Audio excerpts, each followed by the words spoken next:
The last time this happened, the crypto market bottomed and a rally ensued. So let's go into what is going on with this metric. First of all, we have the Bitcoin price charted in black. Then we have this Z-score measuring the supply last active over a year ago, essentially a measure of the diamond hands in the market not selling their Bitcoin, hoarding it, accumulating it, taking it off the market. Well, look at where it is right now. It is at a historic low. You can see that right there. Look at what happened every other time that metric hit that low. We had a bottom in the Bitcoin price followed by a rally. Here we go, down here, bottom, followed by an accumulation phase, then followed by a rally. Same with here, bottom, followed by an accumulation phase, then followed by a rally. So hopefully you guys are getting a yield in your crypto.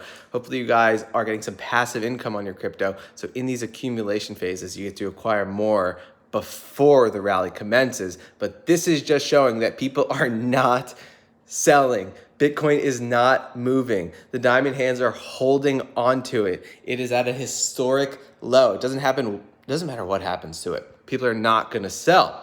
And so this is going to limit the selling pressure on Bitcoin and every other crypto, because every other crypto seems to follow along in Bitcoin's lead, right? And so less supply is coming on because of the halving cycles, less mining supply. We've already mined 19 million. There's only 2 million left to go. So we're getting less on the market, but the demand is picking up and people are hoarding it. It is an absolutely beautiful setup in this inflationary environment as people start to realize that Bitcoin may be an inflation hedge. And so this speaks to the demand of Bitcoin and the adoption of Bitcoin. Bitcoin is taking market share as a global settlement network. Look at the growth in the Bitcoin payment settlements from 2020 to 2021. In 2021, it had $13 trillion of payments settled on the Bitcoin network. That is more than Visa. Visa is a multi-billion-dollar company. Bitcoin had more than that. And the price of Bitcoin truly has not quite reflected this, guys. And so that's just a bullish fundamental. But we love Bitcoin because as it goes up, the rest of the crypto market pumps. We want to discover some undiscovered, very high quality assets I love to talk about. One of them, guys, is Algorand. Check this out. You have Anthony Scaramucci tweeting this. Algorand is a green blockchain. He is pumping it up. This guy is extremely well connected. Just look at who he associates with. Look at who's invested in his hedge fund. Look at who comes to all his conferences. He is bullish Algorand massively. Here's other good news for the entire crypto market, and yes, Algorand. Panama is poised to approve the use of Bitcoin and 8 other cryptos without limitation. So these 9 cryptos just gained an adoption with the entire country of Panama supporting them, right?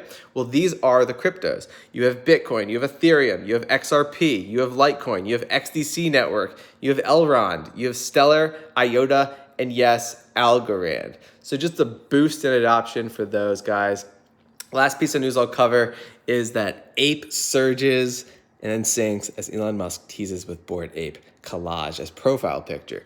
So Dogecoin holders were worried that Elon found a new project to adopt, but he was really just trolling the Ape token community, saying that the NFTs are actually fungible if he can just right-click, copy it down, and make it his profile picture. It was good for the Bored Ape Yacht Club because it brought awareness to them. The floor price of all the NFTs rose, and the adoption picked up. Literally, more sales took place on the Bored Ape Yacht Club ecosystem. But obviously, it's extremely good for Doge, knowing that Elon isn't jumping from project to project. He is still bullish Doge. We'll stay on top of these updates, guys. The market is extremely exciting. It's good to see it forming a bottoming pattern.